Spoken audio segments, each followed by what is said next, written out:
Hey, what's up guys? Today I'm going to show you how to bring this hiker into this forest, making it look like it is one whole image. So let's get started.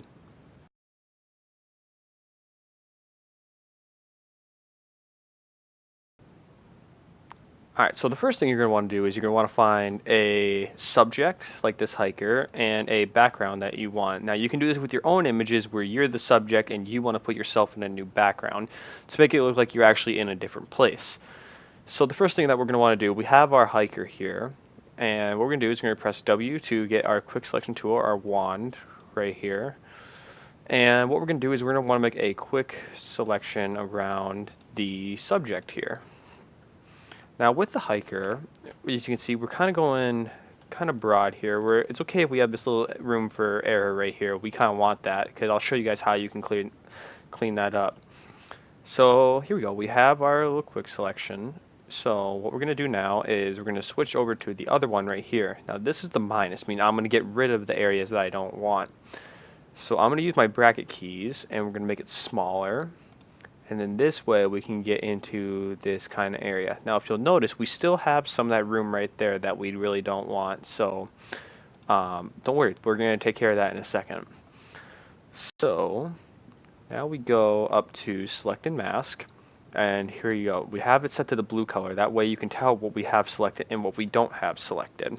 So I'm going to zoom in a little bit, and what we're going to see now is that this camera right here, some of it's not selected. So what we can do, a quick easy fix, we go to our brush tool right here, and we're going to have it selected the plus, meaning that we can add areas that we want. So this is kind of like a pencil tool where you can just slowly draw in the areas that you want. Now don't worry if this isn't 100% precise. Like I said, we're all going to take care of the precision in a second. Alright, so good. Now that we have all the areas added that we want, we can scroll down a little bit. And boom. Okay, so good. The shoe, most of the shoes in there, good. We do have a little edge right there. No worries, we'll take care of that in a second. So what we're going to do is the second tool down. It's called the Refine Edge Brush Tool. This is probably my favorite tool when it comes to making selections in Photoshop. So what we can do is we can go around the top like this, and as you'll notice, it'll slowly start detecting that edge and making our selection more precise for us. Now, you do have to use a smaller brush, like 9 pixels. This is so that there is a smaller sampling size to it. If I were to use a bigger brush, it would detect a whole bunch of pixels in here that I wouldn't want it to, and in the background, like this tree here. Let me turn this to like the onion skin. You can see right here that there's this tree in the background. If I use this bigger brush, it would detect these pixels, the tree pixels, and would think, oh, you want those in there as well. No, we just want our subject here. So what we're gonna do is ignore the volume thing right there. That's just so that my headset does not deactivate. So what we're gonna do right here is go around the rest of the hiker, especially along the coat. As you can see, some of the pixels are kind of blurry around here. But if you use a small enough refine edge tool, it will be able to pick up all of these, and especially right here along this tag, if you go and just trace over it, it'll detect that, oh, you want to keep that, so we'll put that in for you.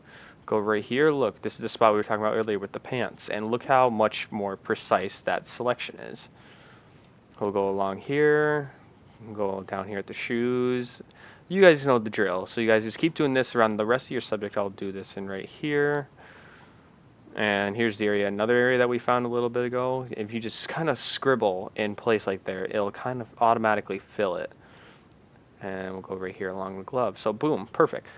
So what you guys can do is obviously go around your whole subject just to make sure that it is 100% precise and the exact selection that you want it to be. So once we're done, we're going to press OK. And as you see, we have our kind of lines around our dashed lines to show what we selected. So we're going to press Control J, and we have our new layer here. If we hide this, boom, it's just the layer with just the hiker. So what we're going to do now, we're going to take this and drag it over into the forest. So we'll resize it, and already right away you can tell that this does not look like this hiker was originally here in this photo, like this was edited in a way. So what we're going to do is once we resize it, we have two options here. I'm just going to rename this hiker just so you know which layer we're working with. We have two options here. This is the brightness contrast adjustment layer. So there's a couple things we can do. We can either put this with the hiker or with the forest. I'll show you how to do it both ways. That way, if you have a preference over the other, or if one just doesn't fit, you can always try both ways. So we have our brightness contrast. We're going to clip it to here. And so as you can see, the red right here, this does not really look like it fits with the background. It looks like there's way too much light bouncing off this red. So we can change that with the forest by making the forest look brighter. So what we can do is this brightness slider, I'm going to bring that up a little bit, not too much, because if you bring it too much up, then it definitely looks like it's been edited and doesn't look very natural. But we'll bring it down, we'll bring it here about 26. We can also, if we want, we can up the contrast a little bit to make it look like the lighting's a little more precise. So yeah, then if you don't notice the difference here, I'll show you. So here's before and here's after. So the whole image looks a whole lot brighter. So if let's say this doesn't work out for you that well, you don't really like the way this looks. Well, you can hide this for now, and instead of doing it on the forest, we can do it on the hiker. So we'll go ahead on the brightness contrast 2, we'll clip that to the hiker. So since we thought that the red was standing out too much, it was a little too bright, what we're going to do instead is we are going to lower the brightness. That way the red doesn't look and stand out as much. We can also, if we want, lower the contrast as well. This way, we don't want to lower the brightness too much because then it definitely does not look all that good. We'll find the middle point right there. I kind of like that. So another thing though is you would think the light bounces off the edges of all around this person, like here, kind of how the lighting is bouncing off the edges around here. But if you look down here, it doesn't really look like it's bouncing off the shoe or the legs all that well at all. So there's actually a way we can fix this, is if we go here on the brightness contrast to layer mask right here, we're going to go ahead and select our brush and make sure it's a super soft brush. I kind of like 0% just so that way it's super easy to fade things in. So here's what we're going to do. We're going to make sure we're using black right here, and we're going to zoom in to make sure that this is super precise. So we're going to go right here, right along the edges right here. We're going to slowly get close, but we're not going to put our whole brush over there. And if you notice, we are kind of adding a little bit of the original color back into the light. So if you look a little more, I kind of like something like that, and we'll have to make sure we do it with the other side. And boom, boom, kind of the maybe a little bit here on the shoe top. Good, perfect. I really like that, how that looks kind of like that. Alright, so and again, if you don't notice the difference, this is what it was before and this is what it was after. So you can choose either way, either if you like making the whole background brighter or if you just like making the subject fit more to the background. So there's one more thing we have left to do, is normally when you're hiking in the forest, your feet are not standing that perfectly on the ground. You are not like barely standing up on one leaf where your whole foot is entirely above the ground. Nah, that doesn't look very natural. So there's actually a really easy fix for this. We're going to add a layer mask, and we're going to make sure we still have our brush selected and we still have it on black.